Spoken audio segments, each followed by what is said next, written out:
The Law of Karma, Dhamma Practice, Volume 10, Dhamma Practice Section, Sense-Restraint.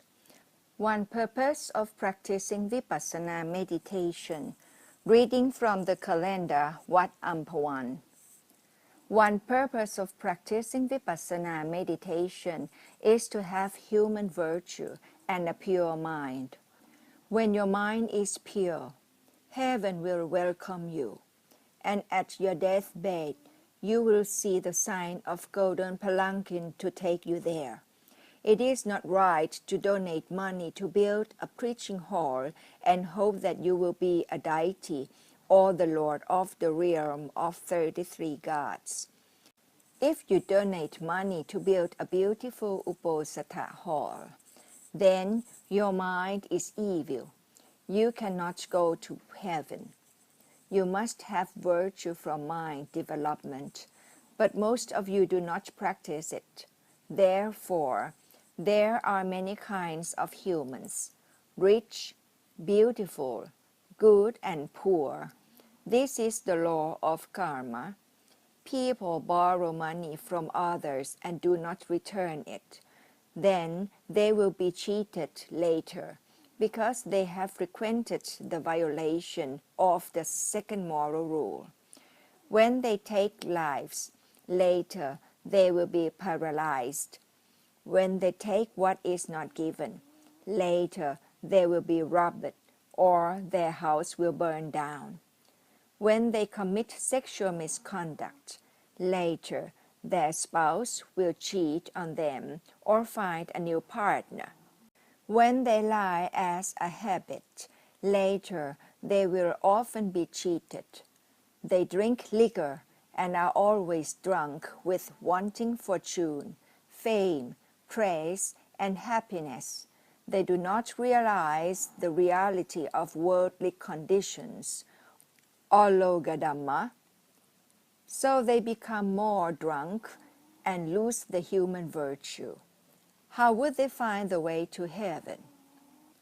If you practice vipassanā meditation, you will value the human virtue. When the mind is refined, heaven will welcome you. There will be a golden palanquin with golden apex waiting to take you there. It is not that you build a preaching hall and you will become the god, or you host the construction of the hall's beautiful gable apex and you will become beautiful angels while your mind is still low. Anyone can build a hall if they have money. However, do they qualify if their mind is low? It is impossible. This is the point. It's not all will become the god and angels. We all know that each temple has a gable apex, so all donors will become the god and angels, won't they? No, they must be qualified with the practice of kammathana. It is a regret that they don't practice it. This is why people differ in wealth, beauty, goodness, hardship, or poverty. Aren't there beggars? This is the law of karma. Aren't there ones who are in debt or being cheated? It is because they have performed unwholesome deeds. If they kill, they will be paralyzed. If they steal, they will be robbed and their house will be burnt. If they commit sexual misconduct, the husband will leave them for other women, or the wife will commit adultery. It is a pity for them. If they lie, they will be cheated all their life. If they drink alcohol, they will be more drunk by the worldly conditions in which they are unable to identify the right from the wrong. But if they practice the kammathana, they will value the human virtue, which is very useful for their life. It is not right to come to blindly close your eyes and do not contemplate and know nothing. No, this is surely not it. When your mindfulness and clear comprehension are effective, you will be very diligent. You will work hard at your duties and will not care about sleeping. This is what you gain from the practice of vipassanā that I teach. I am not teaching those stages of insight. Yesterday, a person complained that the lesson we taught at this temple provided her with a low level of insight knowledge, and the other temple offered a high level of insight knowledge. Whoever practiced at that temple would gain the 16 stages of insight knowledge. I told her that it was all right and I had a little knowledge. However, I asked if she could practice standing meditation by acknowledging standing 5 times.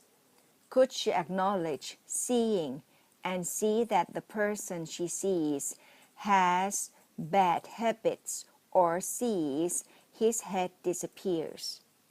If she could not do it, she should not blame me. She could not even attain the elementary level. How could she advance? She also argued with me that she meditated at another temple where they offer a method to obtain the 16 stages of insight knowledge. She practiced for 7 days, and they taught her to practice the 6th step walking meditation. On the 4th day of practice, she also listened to the preaching about each stage of insight knowledge. Oh, I have attained it.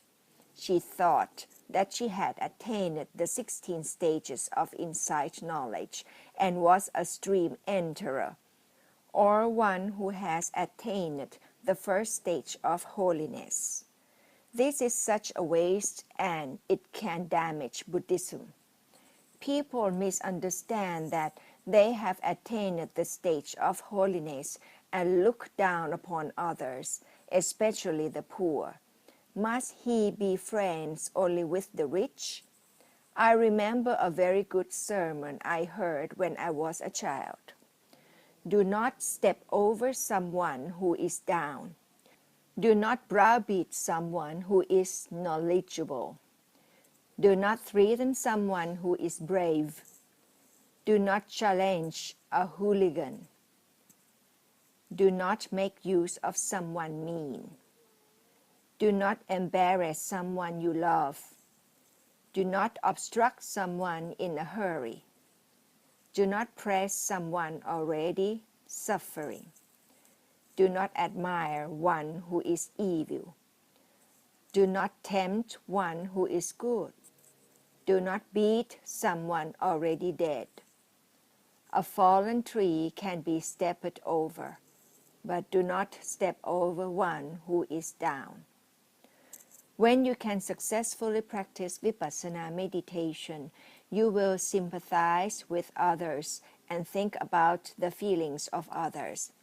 Vice versa, if you do not practice vipassana meditation, you will not feel sympathy to others. A husband will not care about his wife, and his wife will not honor her husband. They will end up fighting and divorced. This is a very important point of human virtue.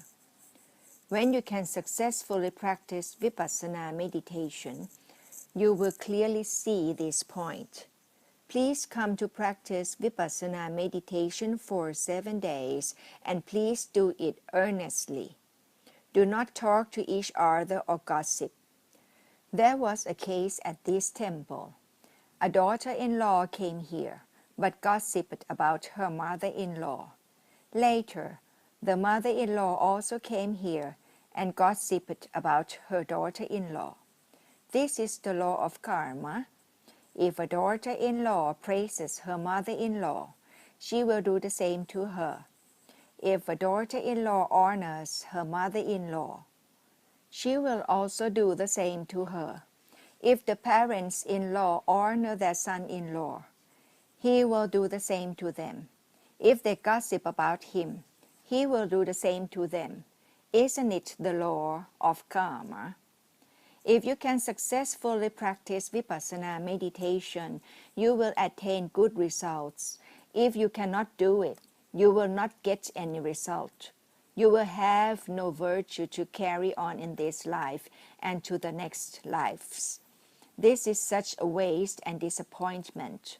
Don't even think about obtaining insight knowledge. You just do this elementary qualification first. That is to have human virtue. If you cannot even behave as good as a moral human does, how can you advance to a higher level? I leave this teaching for you to carefully consider.